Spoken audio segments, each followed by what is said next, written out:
If you haven't heard about Anchor, it's the easiest way to make a podcast.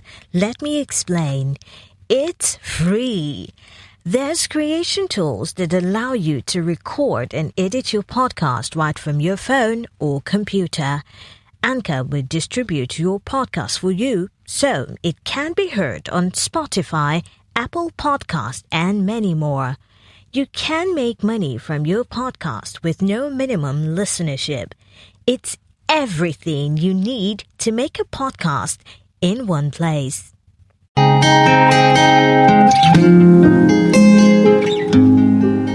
Sir, please kindly raise up your head. We're going to insert this stick into your nostril to test you for the coronavirus disease. It might be uncomfortable, but it's definitely not painful. So just relax and we'll get this done in the next 1 minute.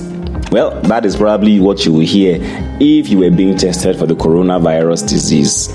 Well, on this podcast by Africa Business Radio and BRV Films, I will be answering the most burning questions that you might have on the coronavirus disease. My name is Dr. Renner, and I will be doing this right here and right now.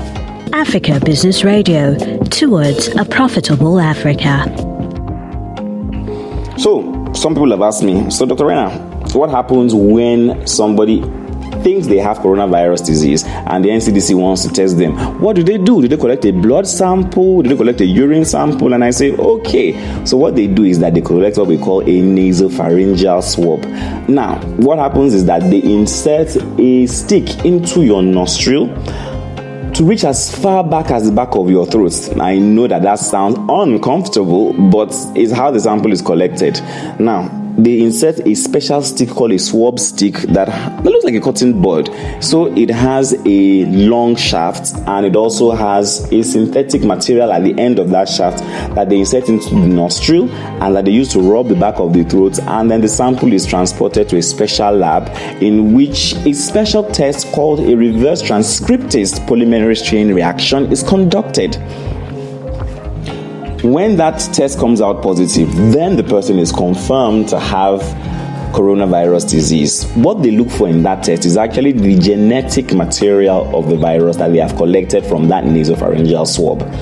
Other tests or other methods that can be used to collect samples to confirm for the presence of the coronavirus disease include an oropharyngeal swab. That just means that the mouth is where they go through to get the sample. They just insert the stick into the mouth and to the back of the throat. A sputum sample, in which a person coughs up thick mucus and then spits into a special container that is transported to the lab.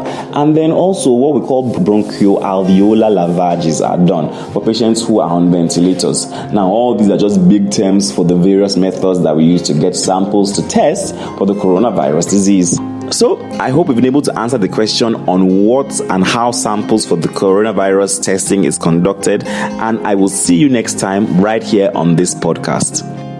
This has been a public health collaboration between Africa Business Radio, BRV Films, and Oncopadi.com.